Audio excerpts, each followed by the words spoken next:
Hello there and welcome. Bob Proctor again. So in the last Fireside Chat, I talked about this little book, Science of Getting Rich. Talked about the laws and the impression of increase, about leaving everyone with the impression of increase. Do you know, when you really stop and think, if you look at all of nature, everything operates so perfectly.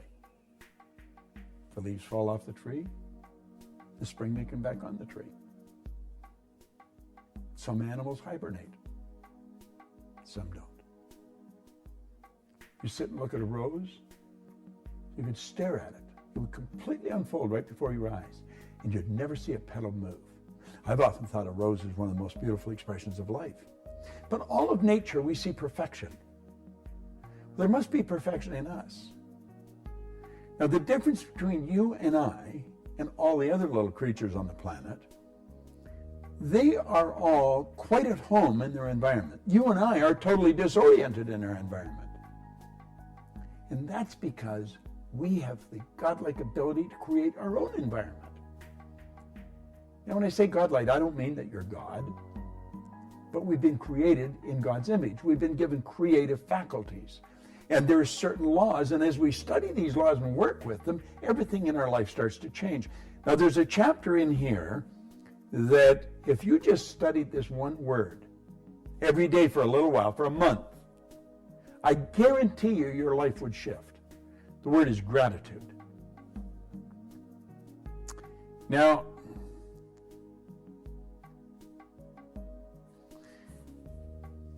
let me read you the first page. The illustrations given in the last chapter will have conveyed to the reader the fact that the first step toward getting rich is to convey the idea of your wants to spirit, to formless substance. Now, he said this is true, and you will see that in order to do so, it becomes necessary to relate yourself to this formless substance in a harmonious way. Now, he's referring to spirit as formless substance.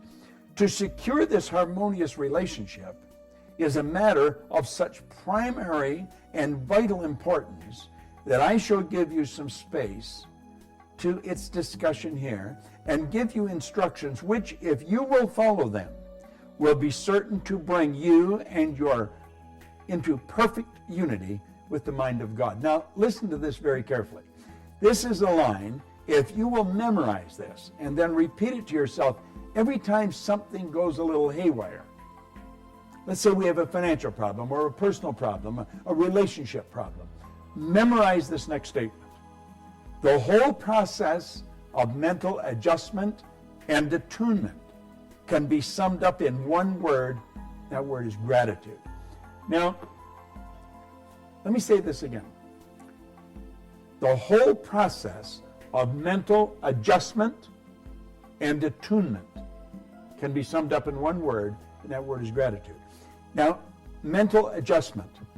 If we have challenges in our life that are dominating our thinking, a shortage of money, a business problem, a relationship problem, we will have a tendency to focus on the problem. And by doing that, that adds energy to the problem and the problem grows. Now, he's saying don't do that. Get involved in a process of mental adjustment. See what you want. Don't spend any time looking at what you don't want. See what you do want.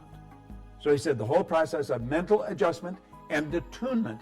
Now, the attunement is getting in harmony with the law. I mentioned in the second chapter here, he goes into the laws of the universe.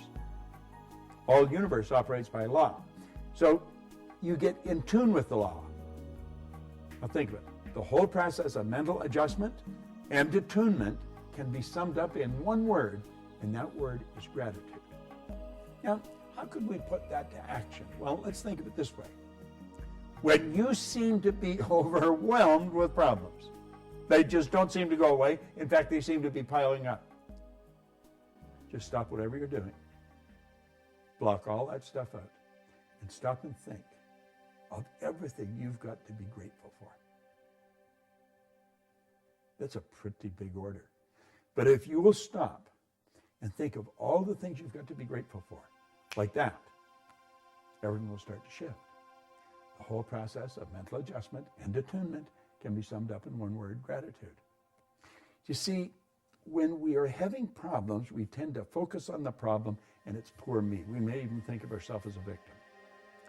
But when you stop and think, gratitude, be grateful, and think of all you've got to be grateful for, like that, your energy shifts. Your attitude changes. The whole world will change. It's like Wayne Dyer said, when you change the way you look at something, whatever it is you're looking at changes.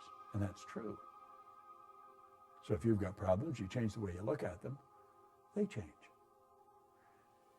Memorize it. Ask me anytime, and I'll tell you, because I memorized it years ago.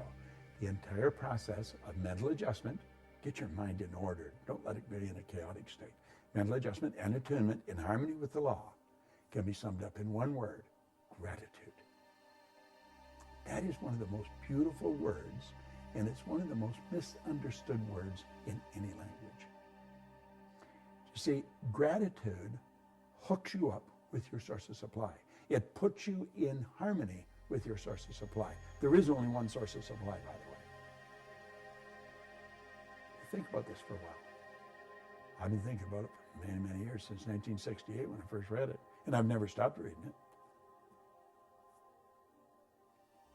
The entire process of mental adjustment and attunement can be summed up in one word: gratitude.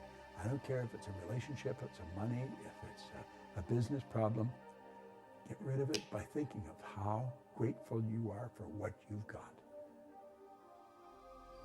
You're going to feel better. This is Bob Proctor. Thank you.